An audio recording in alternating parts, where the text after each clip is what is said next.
All right. Gretkin? Here. Moore?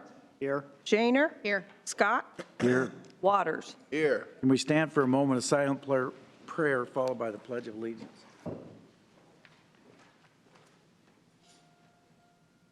Pledge allegiance to the flag of the United States of America and to the republic For which it stands, one nation, under God, indivisible, with liberty and justice for all.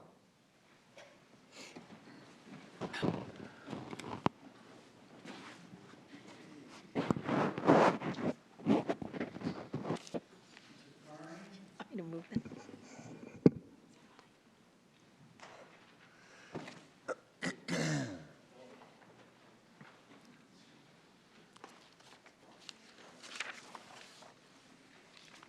Okay, we got a commendation, or what is it? Yes, whereas the American Public Works Association is a nonprofit professional association of public work agencies promoting professional excellence and public awareness through education, advocacy, and the exchange of knowledge.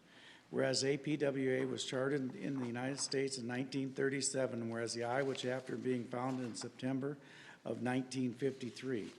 Whereas the Iowa chapter of the APWA presented the City of Sioux City Public Works Department with the Project of the Year Award for the Military Road Reconstruction and Bridge Rehabilitation Project at their fall conference. Now therefore, I, Robert E. Scott, Mayor of the City of Sioux City, Iowa, on behalf of the City Council, do hereby commend the City of Sioux City Public Works Department, JEO Consulting Group, and RP Constructors for their drive and dedication of providing excellent work and exemplary services within our community. Present this to you and say a few words if you would. Yeah, I'd just like to thank our project team, Brittany Anderson, Justin Potter from our internal team, JO, Danny Sturms here. Unfortunately, Ryan Callahan couldn't be here from RP Constructors. They were down there at Thursday when were presented with our plaque for our Project of the Year. And as far as I know, this is the first time Sioux City has gotten Project of the Year. Very cool. Terrific. Amazing. Congratulations. No doubt.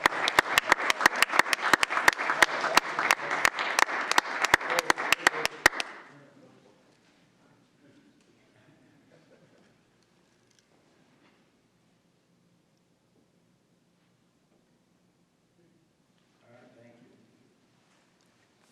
Sophia and Ryan Clark. How are you guys today? Good. We have a commendation, whereas you are to be commended for taking the time, the initiative, and the effort to create a beautiful yard that contributes greatly to your neighborhood and to the city of Sioux City, Iowa. Jeff, can you take a picture and let him get in this for? You should be proud of the work you have done and the beauty you've created. And we thank you for allowing our citizens to enjoy your beautiful yard and for teaching by example the merits of beautification in the community. Now, therefore, I, Robert E. Scott, Mayor of the City of Sioux City, Iowa, on behalf of the City Council, do hereby commend Sophie and Brian Clark of 2910 Jackson Street for exhibiting pride of ownership and being a recipient of the Sioux City's Yard of the Month Award. I'd like to present this to you guys and say a few words, if you will. There you go. Go ahead. Yeah. Thank you so much. It's such an honor to get this award. I've lived in Sioux City pretty much my whole life, and I also have my daughter, Ophelia, up here, because for most of the planning, she was actually in my tummy. And I was able to take care of the yard while I was on maternity leave. So she also gets this award, too. Thank you. No doubt. No doubt.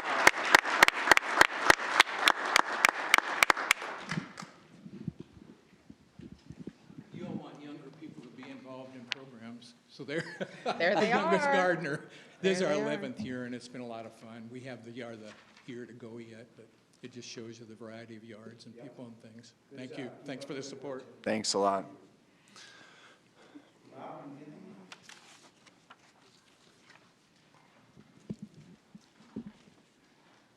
Hi. We have a proclamation The whereas text domestic violence is a serious crime that Text affects bomb. people of all races, ages, income levels, lifestyle, and sexes, and in fact probably affecting someone you know. Whereas 1 in 3 women and 1 in 9 men will be a victim of violence in their lifetime, domestic violence violates an individual's human dignity by destroying dignity, security, and self-worth due to the systematic use of physical, emotional, sexual, psychological, and economic control or abuse. Safe Place works every day to help these acts of violence and to help rebuild the lives of the survivors. Whereas in Siouxland, the Safe Place is available 24 hours a day, providing immediate response to nearly 2,000 adults and children in danger and in crisis. And despite increasing needs and diminishing funding, no one in an unsafe situation was turned away. Whereas the impact of domestic violence affects all the members of the community, and only coordinated community response will put a stop to this atrocious crime and ensure funding is continuously available to provide these life-saving services. Now, therefore, I, Robert E. Scott, Mayor of the City of Sioux City, Iowa, and Bath City Council, do hereby proclaim the month of October 21st as Domestic Violence Awareness Month in Sioux City, and urge all our citizens to actively participate in the scheduled events and programs, and to think about the fact that it is someone you may know. I'd like to say a few words, Sure. please. Just thank you once again for proclaiming October as Domestic Violence Awareness Month. Our vigil is Thursday night. Every year we read the names of those who have lost their lives in Iowa in the last year due to domestic violence. This year we have, again, 12 women and 4 men, including a married couple from right here in Sioux City who lost their lives to domestic violence. So I wish I could say that it was a problem that's going away and that we're not busy, but we're very much continuing to do the work and are there for survivors, and I just appreciate you reading the proclamation. Well, thank you. Yeah, thank you very much. What time, ma'am?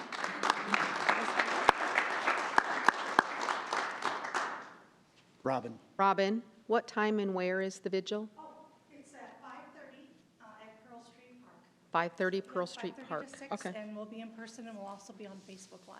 okay, thank you. Thanks. Thanks, Robin. Will you make sure that gets on our schedule at least so we know? Sure. Thank you. Interviews for the Sioux City Advisory Committee, Inclusive Sioux City Advisory Committee. Christine Madden. Christine, are you here? Please come up and say a few words. Tell us why you want to be on the committee and tell us a little bit about yourself.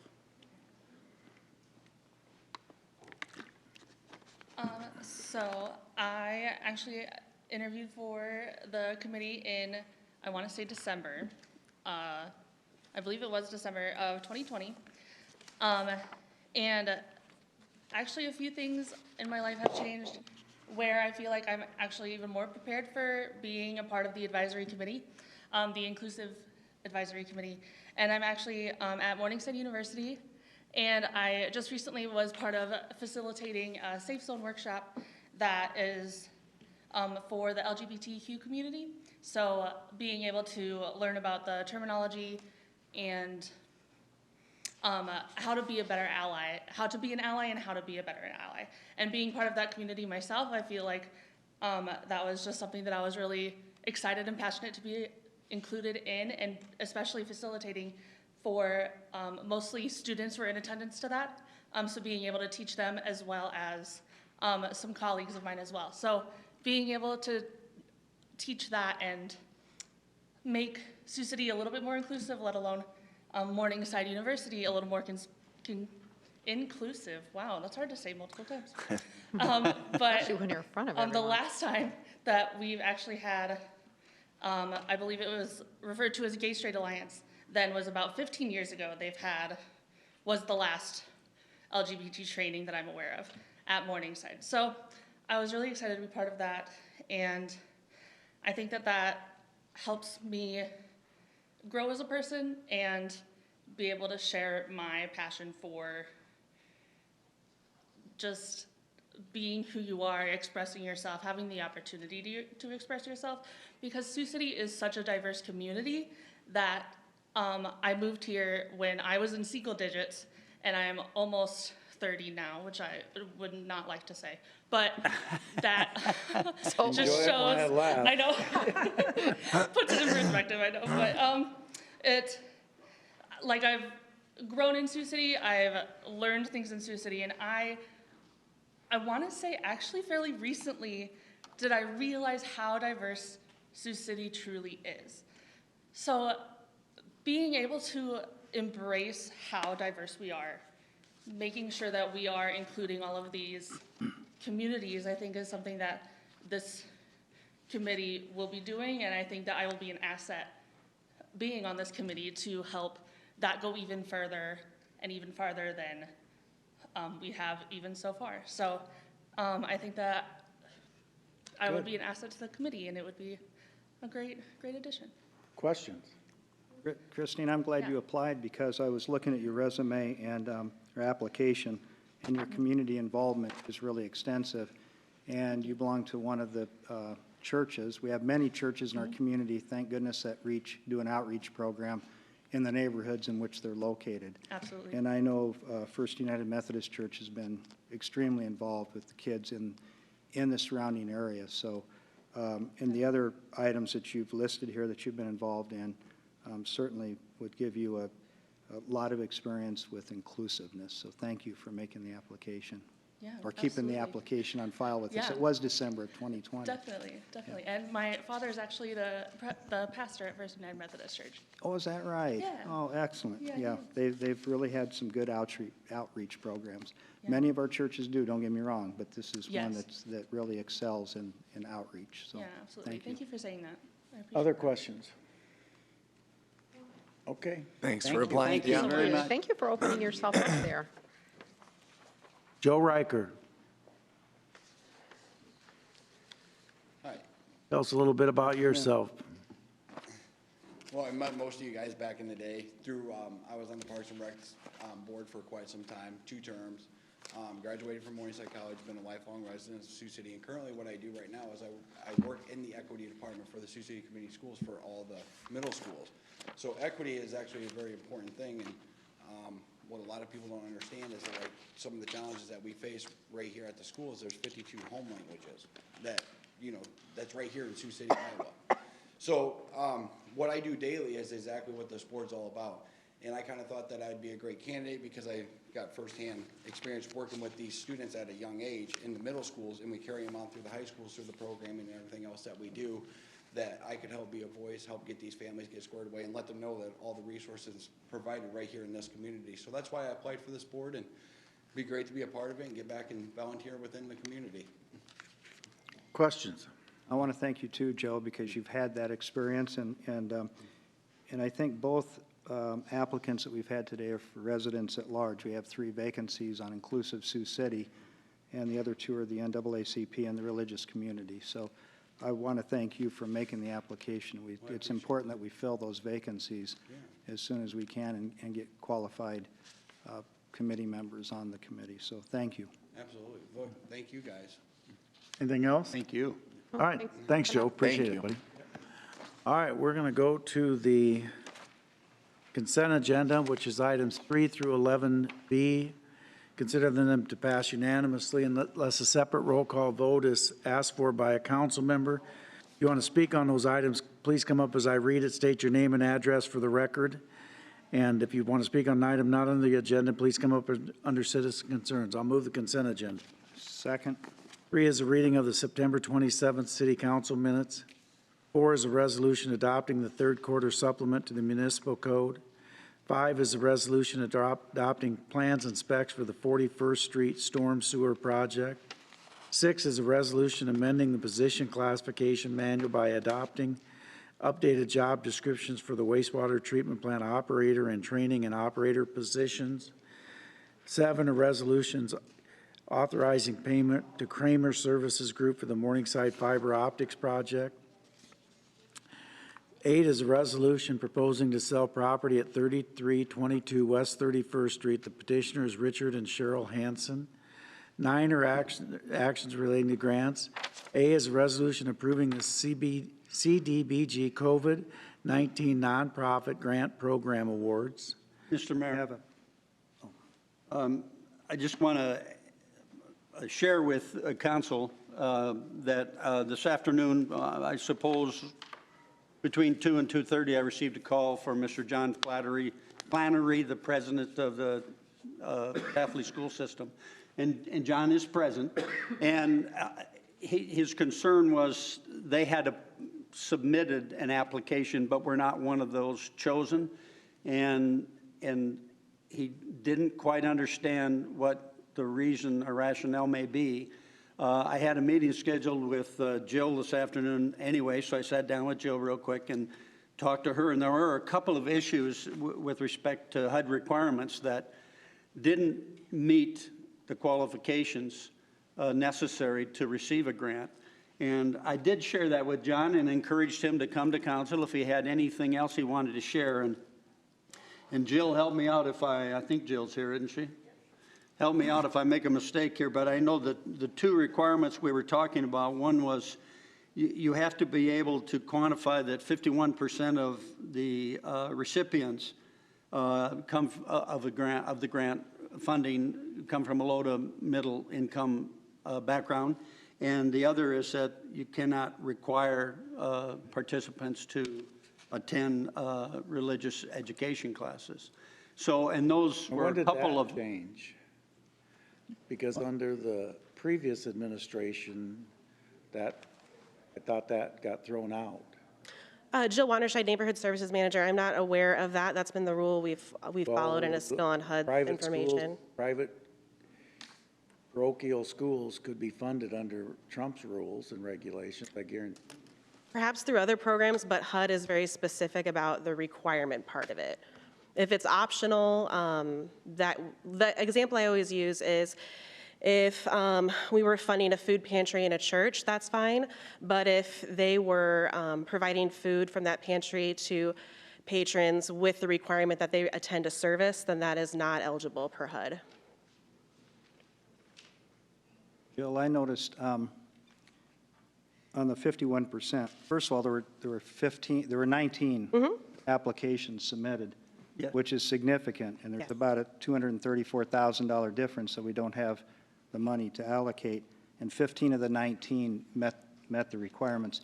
The 51% would be for the clients that are served by that entity, correct? Yes, correct. So in the Catholic schools situation, it'd be the students that you'd be looking at for the 51% requirement for low to moderate income? Yes, and in that situation, we talked that through, and because of the religious component, we kind of shifted gears and kind of went down the road of, what if they just focused, and that was their idea, what if they just focused on their more public spaces, so the locker rooms and bathrooms. But then you have the problem of the HUD requirement that you'd have to somehow document that all the people using those locker rooms and bathrooms, that at least 51% of those folks are low to moderate income, which would be fairly difficult to do. Very difficult to quantify that they. So that would be the. Without surveying or tracking or doing something. And I know you need to strictly follow the HUD guidelines. I get that, but it is unfortunate. I mean, we had 19 applications, and I'm sure the 4 that didn't qualify were still very good. Yes. Very good projects or very good entities that I wish we could support. But, and had that been the case, if all 19 of the 19 had qualified, where could it, is there an extra $234,000 available? I'm sorry, I missed that last part. Would there have been an additional $234,000 available to make those awards? No, the maximum that we had budgeted for this was right around $400,000. But you got $2.5 million of the COVID money you can't give away. $2.5 million. For this funding source, we had 1.2 million. 400 of that. You got $2.5 million of the 43 million is set aside for other stuff. I don't believe that can go to nonprofit. Well, now okay. I believe it can. In fact, I'd be willing to more than believe that I can. But we got $2.5 million here, and we're not going to give it away. That's reality. Okay? So if we can't give it away, that's fine. Then we need to develop programs for it and quit saying we have $2.5 million, because we're not giving it away. Every time we suggest something with that $2.5 million, but you can't do that. You can't do that. Well, so we're going to do water and sewer project. That's it. Let's just decide that and get it over with. Is it $2.5 million, Mayor? That we set aside to help businesses. Is that from the 40 million? 43 million. 43 million that we received half of that now and the next half? Okay. Well, Joe, I suggested something a week ago, and We could look at What was it, Bob? And all of a sudden, maybe we could use that money for that. Could we review that, Jill, from the, Bob, in the light of, would those other 4 entities qualify for that, for those Can kind we add that to the retreat? of? Well, and I would be, Is there any room? Pardon me? Yeah. Oh, okay. and I'd be curious too, the assistance that those other entities have been able to receive in the past, you know? If this is in addition to, or to make them more whole, or kind of what that picture looked like. Yeah, absolutely. And with our HUD funds, we are required in our underwriting process to ensure there's no duplication of benefits. And so that's kind of where we get into, as part of their application, they had to disclose any other federal funding that's COVID-related that they received. Oh, perfect. Well, Perfect. So the two concerns that I expressed, the 51% and the religion classes, are those the only two that may apply to Bishop Heelan's request? Yes, the other thing we didn't quite broach is we would, and this would be something that could be dealt with later, but we would like to see a stronger connection directly to COVID because that's a HUD issue too. So had we been able to overcome that, that would have been the third thing where we'd say we need a much stronger statement that says that, hey, we need these locker rooms and these bathrooms due to COVID, and that's a HUD requirement too. Where does the state get their money for like helping preschools, for instance? Because they help religious schools.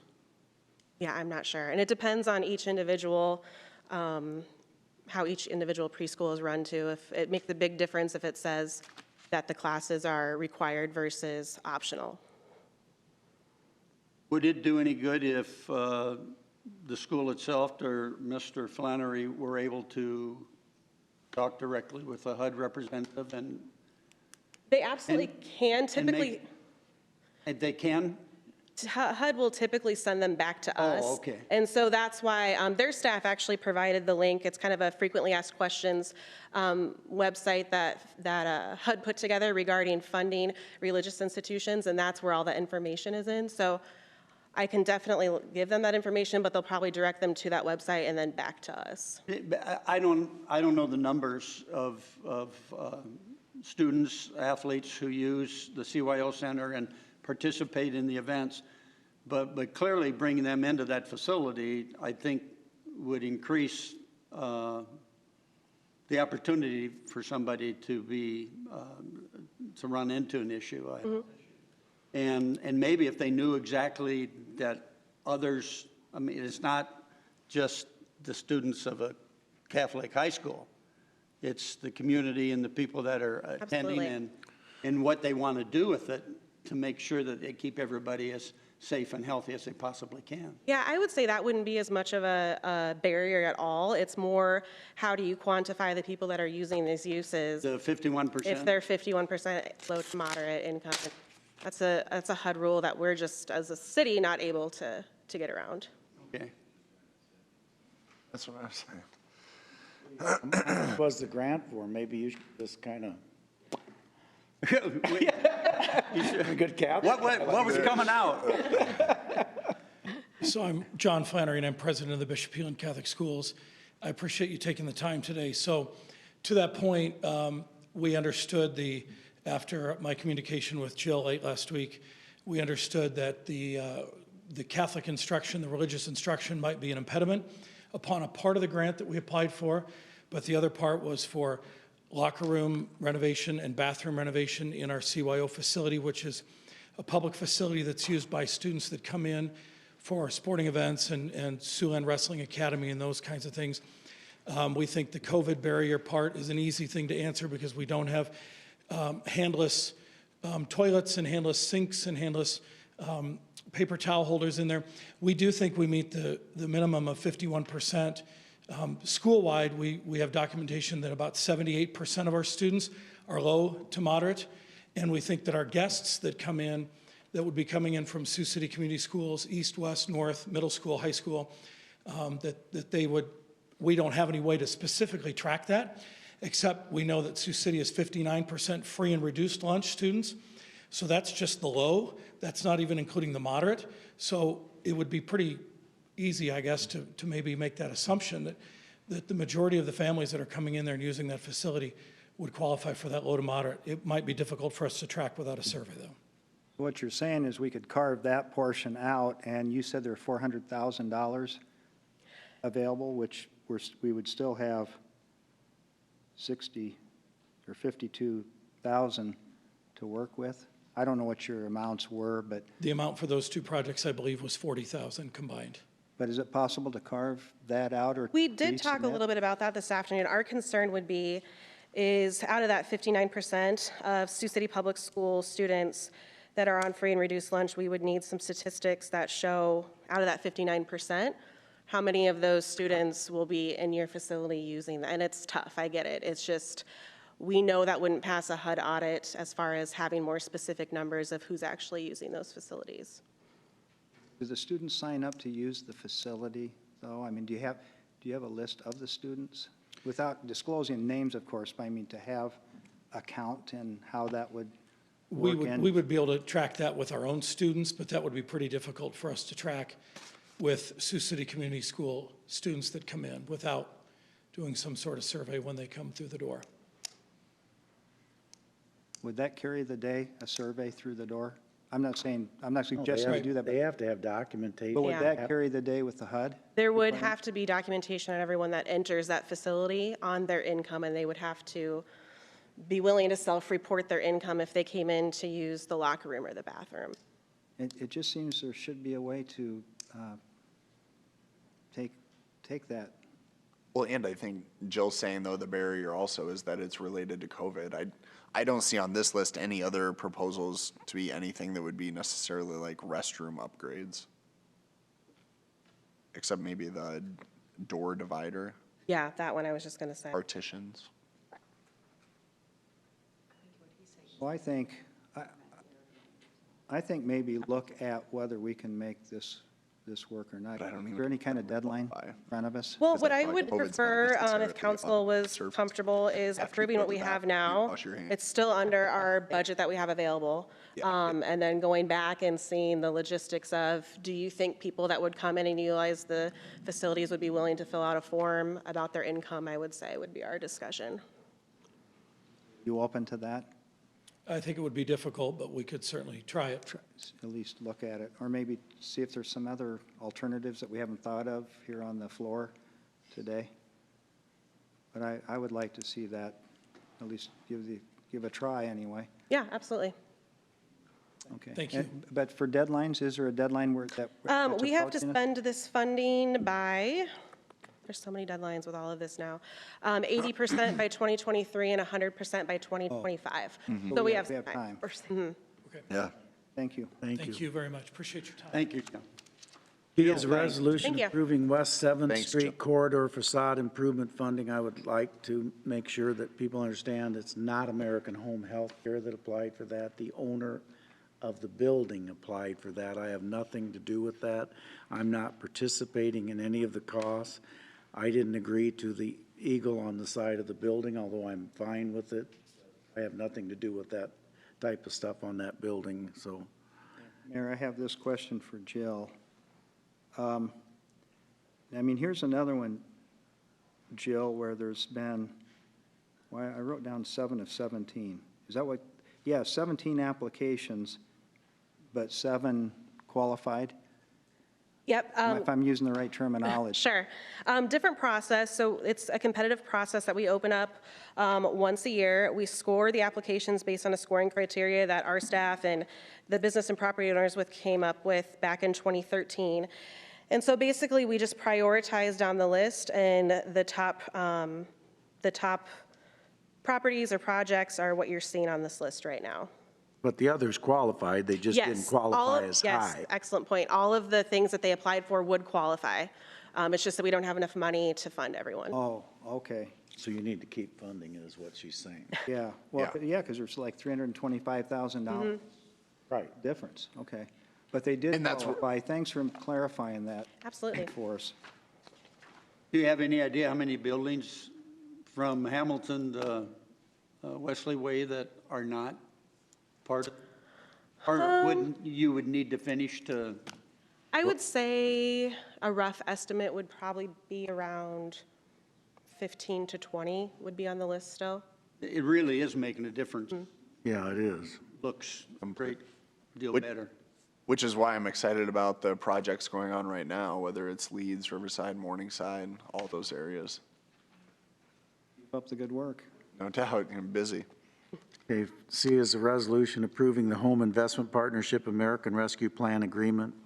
D is. Mayor, I've Yep. got a question on that one for Jill. I know I left you probably a long, long That's okay. voicemail message this morning on, we're on 9C, correct? 9C. Yes. I just want to point out and make sure I read this right. So the application, the dollar amount that we're applying for, is that the $1,745,357? Yes, and this funding actually is already going to be received by us. It was a formula grant, so we did not have to apply. It's just coming directly to us. That's one we get all the time. And no isn't matching? it? Except COVID, so it's through rescue. But yeah, you're 100% right. It's the home funds that we normally get, just an extra. It's a chunk of huge them. increase, Yeah. right? Normally you get around 450,000 a year. Are any matching funds required? No match. They waived that for home ARP funds, which is great. Oh, they did? Okay, excellent, thank you. D is a resolution authorizing a Healthy Homes Production Grant application to HUD through the Office of Lead Hazard Control and Healthy Homes. Mayor, I've got one comment on this one. Yeah, Jill, I'm sorry, here we go again. No, I just want to point this out. This is incredibly good. You wrote in our homework, if awarded, the grant would provide a total of $1,503,643 to make improvements to 100 homes over the course of 42 months within Sioux City. That is really, really good news. Over 100 homes, or I guess up to 100 homes over 42 months. That's just incredible. That's the good news. How many homes do you still have that have a lot of lead in? Yeah, no kidding. Well, I know, I That's the bad understand. news. Well, we're making some. How do you eat an elephant? Yes, this is a new program that HUD put together, so hopefully we're successful. This is different than the other one? Yeah. Oh, Yeah, wow. yeah. So this $1.5 million we have not had previously. But you normally get $1.5 million or so a year, right? Through the lead grant program, we usually get about 4 million every 3 years. So, yeah, like. Yeah, but this is what we're applying for, so hopefully we receive it, but we'll know in a few months. The other thing I want to point out to you and to the other staff members is at least I really appreciate that as application deadlines are approaching, you make sure you get the application on file, and then you come to council, and if for some reason the resolution doesn't get approved, you can pull the application. So thank you for doing that, and thank you for actually letting us know that that's what happens, but you don't have any choice, really. Sure. And I just want to say too, Matt Mylan in our office, if you have all met him before, he really put a lot of work into this application, so a thanks to him too. Yeah, this is just a huge step in the right direction. Thank you. E is a continuum of care. A is a resolution approving an application for planning project funds. 2 is a resolution approving an application for coordinated entry funds. 3 is a resolution approving an application for homeless management information system funds. 10 are actions relating to agreements and contracts. A, Knife River resolution approving change order number 2 to the contract with Knife River Midwest for the taxiway C South Reconstruction Project at the airport. 2 is a resolution approving a contract to Knife River Midwest for the runway 1331 rehabilitation and lighting upgrade project at the airport. B is a resolution approving a work order number 49 with RS&H Iowa for the rehabilitation and reconstruction of runway 1331 at the airport. Mayor? Yep. May I ask Mike Collette? Hello. Mike, do you have an overhead showing just an overview of the runways that we're talking about here? I apologize, but sometimes with the runway numbers, I get a little bit. You don't fly, so you don't. I don't, no, I don't fly, but if you could just kind of give us an overview of Sure. what these 3 project items, the runway 13-31 and the other runway. So the runway outlined in blue is the 1331. That's our main runway. That's what the Air National Guard uses as well.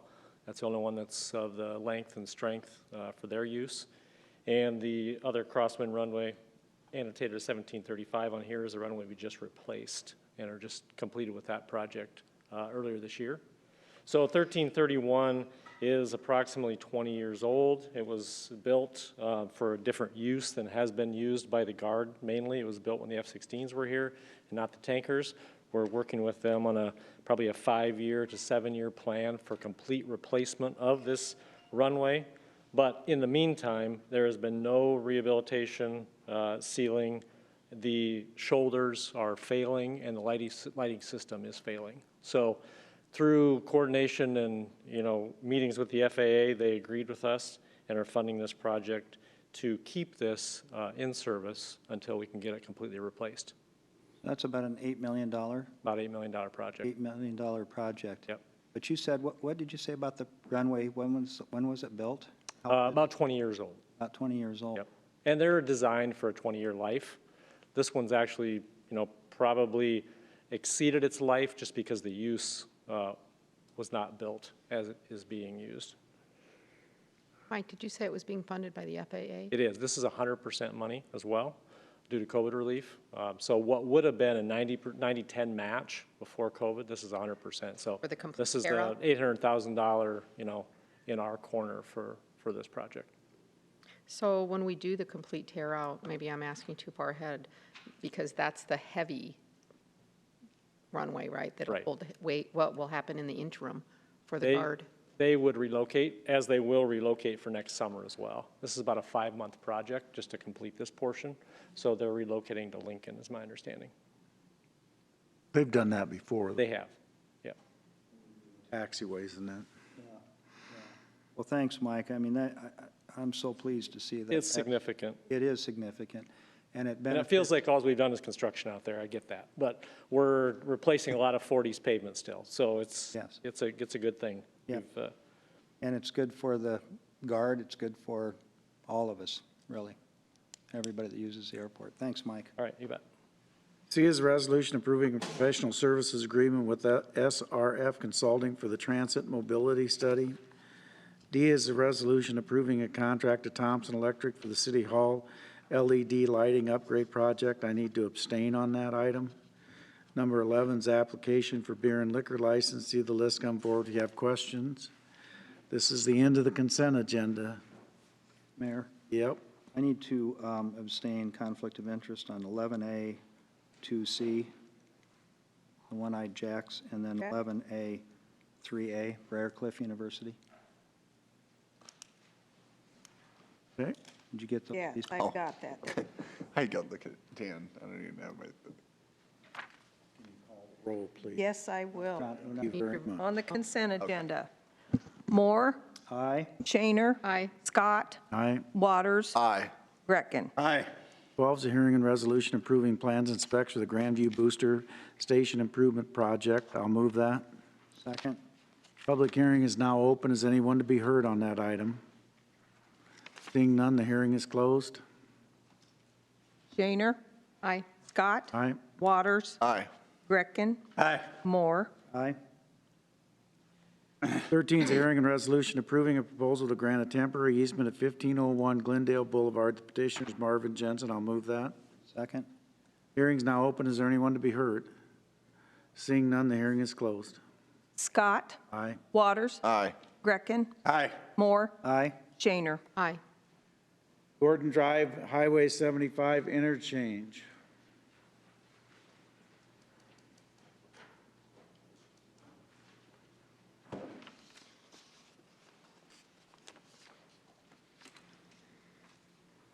Good afternoon.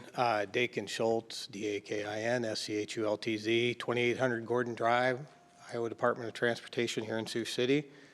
And then I've got Shane Timkowitz here, way back there. He's a behind smart me. man. He's staying way back. Yeah, I don't blame him. Good afternoon, Dakin. Good afternoon.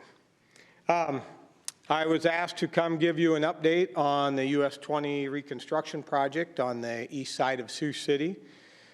The project is currently slated for a 2023 project start, and it is from essentially the Gordon Drive interchange east 2 miles to Little Whiskey Creek. About a $12.5 million project, and generally we are reconstructing all the pavement, We're going to reconfigure the interchange. We are going to improve the grade through the area as well. So it's looking long-term, looking at the future and the growth of Sioux City towards the east. But where Buchanan is, will that be a right turn out only then? No, currently, we would leave it as it is. So Dakin, can you point out Buchanan on here? What does currently mean, Dakin? Well, you've got a full access Right. intersection. I'm sorry. I just now saw it. Okay, Right. thank you. So Glen Ellen to the south. Here, let me do this. So that's Buchanan there. So we would leave it as is. I know there was some discussion about the closure of it. And what that does, that discussion is back from, well, if you want to go back to 93 when it started with the county and actually allowing an intersection there, to the work that the DOT, the county, the city, and Simcoe did back in the early 2000s with the study looking at the future of Buchanan Avenue. Recognized, so back then it was obvious that the city was really starting to develop the Whispering Creek area, and we were looking at a long-term how to handle the future growth out in that area. So we looked at ways to try and handle traffic safely through that area. And at that time, we weren't looking at reconstructing US 20. So we were looking at leaving the high-speed northbound to eastbound US 20 ramp. We were looking at leaving the elevations similar to what they are today. So we have sight distance issues out there currently. And the way to address that, if we weren't going to reconstruct US 20, was to look at how to handle the inflow of traffic from specifically the Glen Ellen when that connection was made.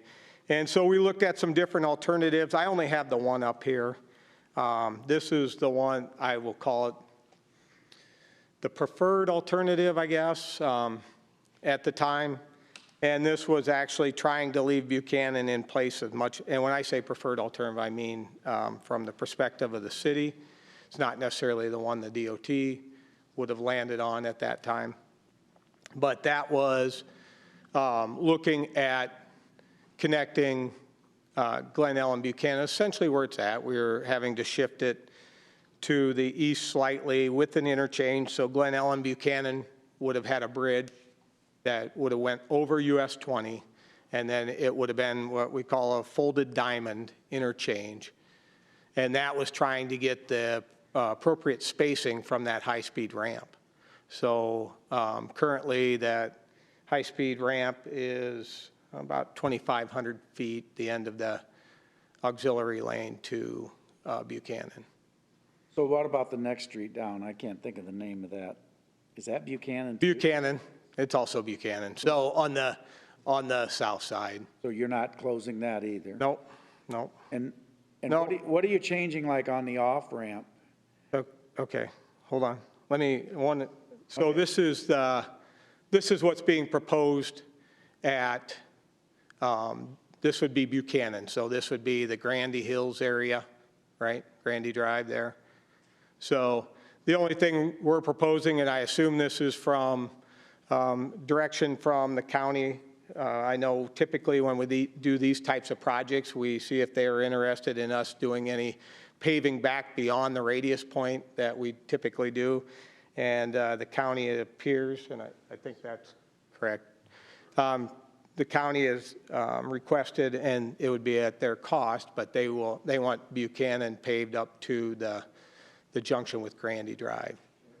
So, all right, so your next question was in regard to the interchange, right? Yeah. So you get rid of the ramp that exists there today? Off ramp on 75? And you this right here. So yeah, that. yep. the high-speed ramps going away, as well as the 2 loops to the north. And then what we are doing is we're matching up the intersections, introducing traffic signals at the 2 intersections. Along with that, there is also a right turn lane, a separated right turn lane to an auxiliary lane for the westbound to northbound. Which should have been done when you built the rest of that. There is one now there. No, it isn't. That thing's that long. You've got to slow down to 20 miles an hour to make that turn. I just did it yesterday with a boat. I heard. With a boat. So if you've got any kind of trailer hooked on, you better be slowing down fast. So and you're slowing down in a 45 mile an hour zone. So the other thing is, I mean, this is any given day out there, right? This is sitting east of that ramp, and you'll notice that you have the crest vertical here. So sight distance is not very good. One of the things that we are proposing with the project, so the dashed is the existing eastbound profile, the solid green is the existing westbound profile, and this purple, which is also I guess if you want to call it the other purple, we're matching up the elevation of the 2 lanes. We're taking out the crest vertical as well as the sag to improve sight distance. So one of the things that that issue you have today where you cannot see the intersection, you'll be able, this improvement will help with that sight distance. That kind of was that kind of like equalizing that Highway 75? Yep, it's very similar to what we did on US 75 in the very northern part of Woodbury and Plymouth County. The other thing that we're doing with this is as you come into that intersection, you'll notice you are still climbing.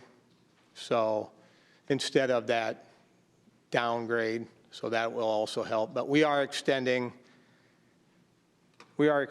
that deceleration lane back quite a ways. Part of this improvement, looking at this, is looking at, like I said, the long-term growth of what's happening in Sioux City. I mean, it's... No, really what the long-term growth is you're putting your facility out there, and I get that, but that has a lot. You don't want to be entering or exiting out there any more than the rest of us do in that mess that is there coming over that hill. You guys will be getting hit all the time. Where's that facility going to be on this Right map? there. Right here. This Right is... there. That's it? Yeah. Okay. Yep, right there. Now, where the contractor's trailer is today, is that your turnoff to your new facility? Yes, yes. At least you're down the hill ways. Well, that'll be all, that will be within that area I just showed you. So Right. I don't know exactly where it'll be, but it'll be in this Right. area. And so the construction of this, we'd be looking at replacing the eastbound lanes in 23, and 24 would be the westbound lanes.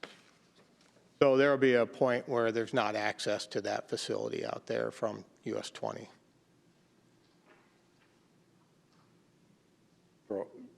We'll have When to. are you going to build? The building we've actually started the grading, obviously. Right. And then the district building I think they're going to try and do foundations yet this year. So when are you're saying it's not going to have access, well, how are you going to get in and out if there's? We're going to utilize 158th Street for the first year. Take it. Mr. Anderson was here a week ago, and he had some concerns. Yep. Just about safety and stopping, Yep. starting now. Is this partially driven because of safety as well, about the clover leaf or whatever that part of So, it's called? yeah, the clover leaf is not considered a modern, safe design. Right. We've It's had a lot not of accidents there. It- we had- We've had some,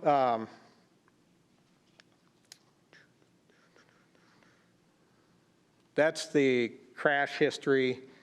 So there's been 55 accidents out in that area. Wow.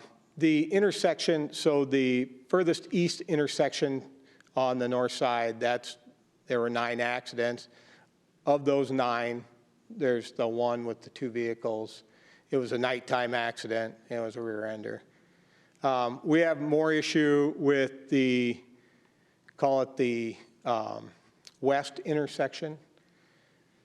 You know, one of our expectations is once we bring this intersection in, we remove the loops, it'll function, the driver expectancy will be more realized with a standard diamond interchange. It's similar to what you see all over. You've got several in the city, obviously. So our design as we are proposing with US 20, I think is a very safe design. We'll have the right turn lanes. We'll improve the geometry of the existing roadway. You know, part of this is looking at what wants to happen. I'll go back to Buchanan, is we anticipate that once Glen Ellen is connected and we start to see a spike in traffic at US 20, there's going to be call for a signal out there as well. And by improving the geometry. At which one? At the Glen Ellen Buchanan. Yeah. Is there going to be any change to the left-hand turn eastbound and then left-hand going north onto the bypass? I mean, at the... Say that one again. Off of Highway 20 eastbound onto going towards Lamar's, onto the bypass. Okay. Is there going to be... For this, to this movement? No, coming from the west going east, turning left. Coming west, going east. No, coming from the west. Yeah, so going east, turning left onto the bypass. That's what he that's okay. That's this movement right here. Okay. There would be a signal. That's where the signal's going to be actually located? There's going to be a signal at both of them. I've never felt like that's been very well identified there. So like I mentioned, we're with the change in the grades out there, we think it'll be much more visible. Plus you'll have the signal mast arms, you'll be more evident at a longer distance. Tell me again, please, where the 2 signals are. Right here. At the 2 intersections, here and here. What's the speed limit coming through those? Currently it's 55. 45 when you get over here, though. Yeah, correct. Yeah, 45, just inside, right about in that, right by the 12. Will that remain the same, Dakin? We haven't determined the speed limit yet. Well, you should, according to our engineers, when people go 85% of the time over 65 miles an hour, you move it to 65, so it must be, because everybody goes 65 through there. There isn't anybody that goes 55 through there. With the lights. I'm just telling you what my engineers say, so it's got to be right. It's not safe at 55 right now, not when you're trying to turn off that deal. But I love the state and how they do these projects. But this was a dumb design to begin with. I don't know, I hope you weren't part of it, Shane.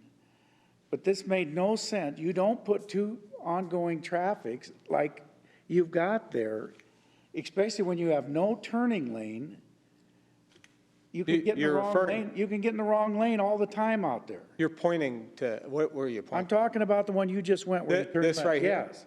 Okay. That's a terrible design. We're going to remedy that. But 2 stoplights, when we're trying to get rid of stoplights in town, doesn't remedy it. Okay. Impedes the flow. I think the citizen here before us, Dakin, was concerned about in the wintertime with the snow and ice and going at a high speed and having then to stop. Because you're actually stopping on 20, am I understanding Yes. that right? Yes. Yes. You have enough time to make that stop. If they cut that grade down, it'll help a lot, Dan. They're cutting a lot of that hill. Yeah, I was going to say, you'll be climbing to the stoplight. Truck traffic is growing every day. There's a lot of truck traffic on there. I talked to a lot of people that prefer to travel easterly on 20 instead of going to the interstate. Yep.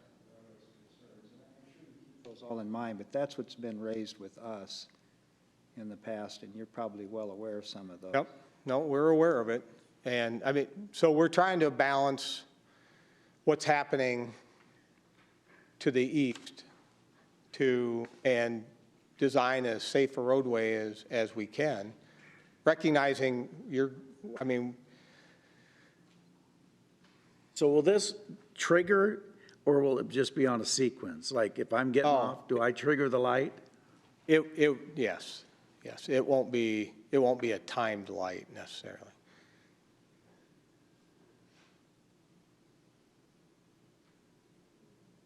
Yeah, I think the concern, at least one of the concerns that I remember hearing, was going northbound to eastbound, you know, and having trucks back up there and things like that, getting stopped and then started, you know what I mean? In the winter, you're gonna have trucks going north and then they're gonna take 20 east and then get backed up at that light. I mean, I have mixed feelings, right, about that, because I understand that especially right now it is going to take a lot more time, you know, maybe getting through that light. Now, on the other side of it, I agree with you that I think we're looking at future potential growth out there and going to want to expand that corridor, more people traveling it. And so maybe going a slower speed is going to be something that's going to improve safety for those residents that are going to utilize that.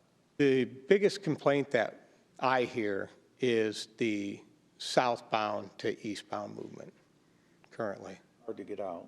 It is. Oh, yeah.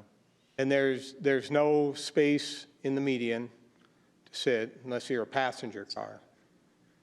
That's the biggest And complaint. it's hard to believe, but some of our citizens don't use a blinker. So when you're trying to turn, you don't know if that guy's gonna turn to go south or if he's just gonna keep coming, so. That'll take care of that. And will there be a turning lane to the right so they can go right on a red? On which one? That one right there. The south. Yeah. This is going to stay. Oh, that stays? Yep, we'll leave that. Wow. So, That stays one, okay. yep.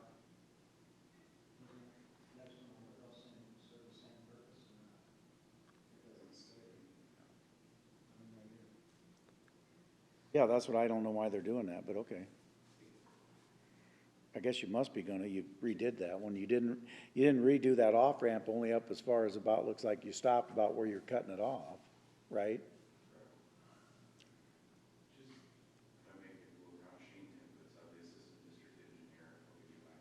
Information how to spell that afterwards.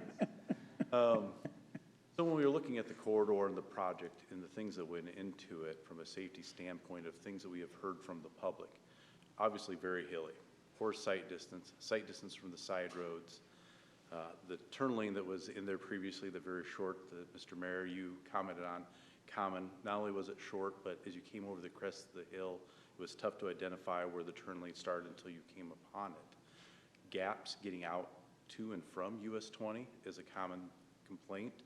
Identifying that and maneuvering them safely was a common complaint. Working at Buchanan, the grade difference between the two sides, that if you were at Buchanan and you were wanting to turn particularly a left to go north, where the Glenelg and Buchanan intersection was, that was a poor sight distance as well.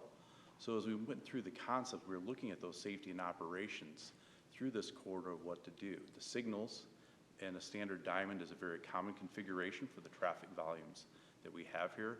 The signals allow you to get a gap that's controlled. You're not dependent upon somebody else. Is it approach speed? What are they doing? It stops the traffic, allows you to make a safe move. You go through that area. Our design speeds that we're using for the design is actually a 70-mile-an-hour design speed to the east of Buchanan, 65 to the west of Buchanan. Greatly flattens the slopes, as you indicated. We were looking at decreasing some of the cuts in the area for those crests by about 15 feet. And up to 15 feet of sags or low spot. So there's up to 30 feet of elevation change along that profile between the high and the low spots to see much further. This also opens up, which hasn't been discussed, when we get to safe access for future development. If somebody wants to provide an entrance, there's a future development, you have that spot out there with before you wouldn't have had as long sight distance, they will have more locations that you can safely access it as it continues to develop. Dakin also mentioned the point at Buchanan. That's been a long-range goal with the city for development in that area. There's developers that hold property in that area. We expect at some point that that will come through and be a connected street with significant traffic volume.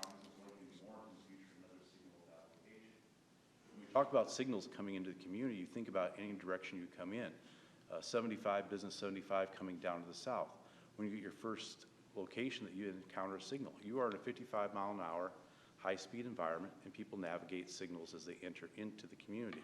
On the south side of business 75, same thing. Traffic coming in at those type of speeds coming to a signal. So having a signal identified as when you're getting into the urban area is not something that's uncommon. It's not just in this community, but any community across the state. You're transitioning from you're out in the rural area to an urban setting, and seeing a signal identifies as that part of that transition.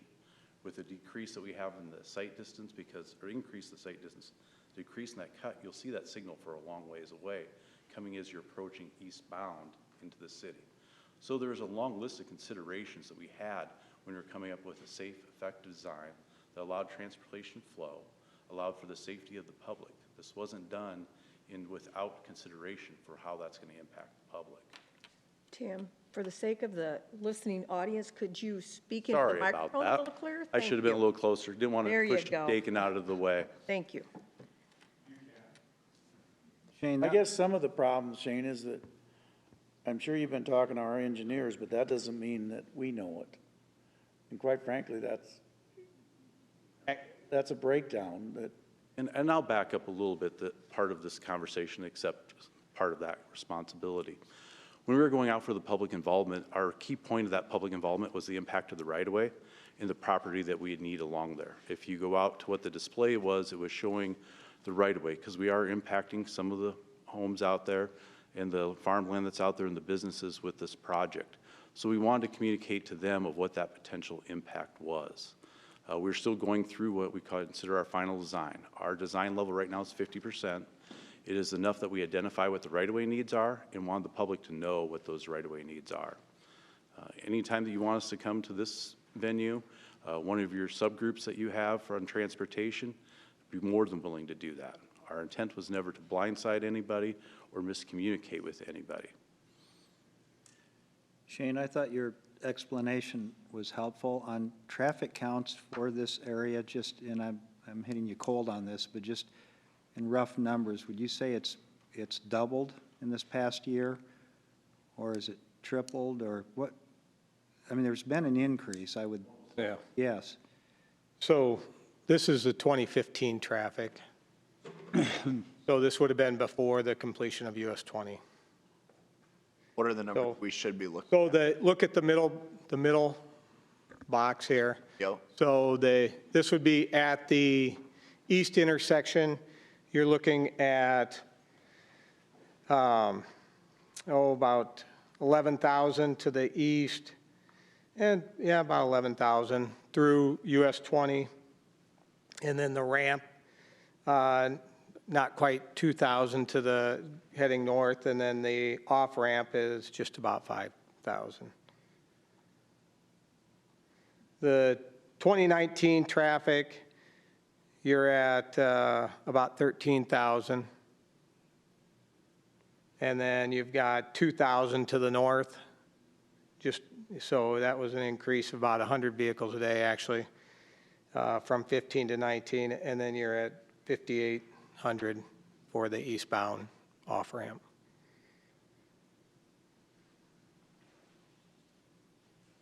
So that's an increase just. There's an increase in some of the movements, certainly. And you mentioned the truck traffic. I went back and looked, and the truck traffic, which are the two on the sides, there's been an increase in truck traffic, but you're looking at the combos, which would be the semis, is on the right side of the screen. That's the 850 westbound, 882 eastbound. And then the single units, which would be your box trucks, think delivery trucks, mail trucks, things like that. Yeah, it's the 240 on the left side of the screen, and the 178 heading eastbound. We're at what % of capacity at the? We've got a lot of capacity out there. Thought we would have. There's plenty of capacity for this type of facility. Trucks in there. Huh? You run 20,000 cars a day when you rebuild it. You can run more than that. Yeah, capacity is not an issue here. Thank you. Yep. Those are really great explanations. Thank you. It did clear up a lot. It did for me especially. Welcome. Other questions? I wish Mr. Anderson was here. Is he here, Mr. Or I Anderson? thought, oh, maybe not, no. All right. Citizen concerns. Any citizen want to be heard? Thank you. Thanks, Dakin. Thank you, Thanks, Dakin. Shane. Thanks, Shane. Thank you. I'm sure your daughter told you all the good things I said about you, Dakin. Go ahead. Didn't she? Dakin? Didn't your daughter tell you all the good things I said about you? I thought that was him. That's the man. But I left her a good tip. All right, Pete. I just wanted to share quickly that Dan invited me to a meeting Friday morning we had with representatives of the Hope Street of Siouxland, and I left a copy of the notes that they provided. They in part wanted to share information with us about how successful they have been over the last, I don't know if it's been quite 2 years, but they've had some really nice success. And so I made copies of the information they provided to share with everybody so you'd know what was going on with them. We met with Matt Oman from SHIP, and Sarah Johnson runs the Hope Street of Siouxland, and we met with Dave Ferris. He's on the board of directors too, and we had some discussion about future funding. I did have a chance to sit down with Jill this afternoon, and this is one of the topics to talk with her about. It doesn't look like there would be any hope of funding from HUD that would be useful, because there are some requirements that they would not be able to meet. And from there, I think what they're trying to do is strengthen their future and look for assistance. But I just wanted to bring everybody up to date and share the information. And if you ever have any questions, you can let Dan or I know, or call Sarah directly. But I imagine we'll be hearing more. And Jill will keep her eyes open and see if there's any opportunity for any other funding sources that might be able to help them. I think, I don't know if I can point to this real quick or not, but there were, yes, they opened in June of 2019. 17 men have successfully left Hope Street. And of course, it only houses men. And they do not house women, and that'd be one of the requirements that HUD, for HUD, you have to house both, or you won't receive any funding there. 15 have remained in recovery, 2 guests over a year of recovery, 2 guests with 6 months. There were 6 out of 10 men working, and they list the places where they're working. They really are doing some really nice things up there, and I was pleased that they wanted to share the information with us, and at the same time, as we continue in the future to talk about, our council does, about homeless, that we want to include them in our plans to see if there's anything that we can do to assist them. They've received most of their funding direct, and that source may go by the wayside. You never know when, and they're just really planning to make some, moving to make some plans for the future. So that's what those Hope Street of Siouxland handouts were for. And if you ever have any questions, just let Dan or I know, and or Jill, and we'll see what we can do to get answers. And I think that's all I have. Thank you. Thanks, Pete, for that update. Their successes will have a long-range impact on our community. Absolutely, I agree. No question about it. They're sobering up people that are drug addicts or alcoholics, and And that's a step in the right direction. They're reuniting families. They're finding jobs. They're finding homes, locations for them. Yes, I agree. Their success has been incredible, especially when you say if they had one man, one person that they could have been successful with, that was a success. Yes, I Now would you're have talking- agreed. Yeah, now you're Yep, talking- absolutely. And this program, kind of a lengthy, in-depth one, isn't it? Where they have a very long minimum. It's not like a 30-day, it's 9 Yeah, months, up to 18 they like months. to see Is that them there right? for a 9-month period if they can. And some have because stayed longer. It has. I Some believe, have yeah, I believe not. someone told me it was up to 18 months. And, you know, not everyone can get straightened out in 30 to 60 days. That's asking a lot, I think, when someone's had difficulties for years. So the 9-month really, that's pretty amazing that they stick with them a minimum of 9. Julie. Nothing for me today. Alec. I, of course, have something. I just wanted to share, I spoke with Shane and Dakin a little bit, more so Shane before he came in here, just about my frustrations and the fact that I've heard the frustrations from the people in Riverside, the transitions that you have going on the streets onto Riverside is very frustrating. It's frustrating for our staff. It's frustrating as a member of council. However, this is a DOT project, and the crews that they have hired to do that are on other jobs and are told the urgency that they would like to get those transitions done on those side streets, but they are still just waiting on them. So just wanted the people of Riverside to know that those frustrations were heard and trying to be addressed. So They're legitimate. oh yeah, I went out and drove it myself as well. Dan? Dan Burrows, would you please come to the podium? Mayor and council, I just want to reintroduce Dan Burrows, Chair of the Seniors Advisory Committee. Seniors Advisory Committee had a setback with the COVID-19 pandemic going on.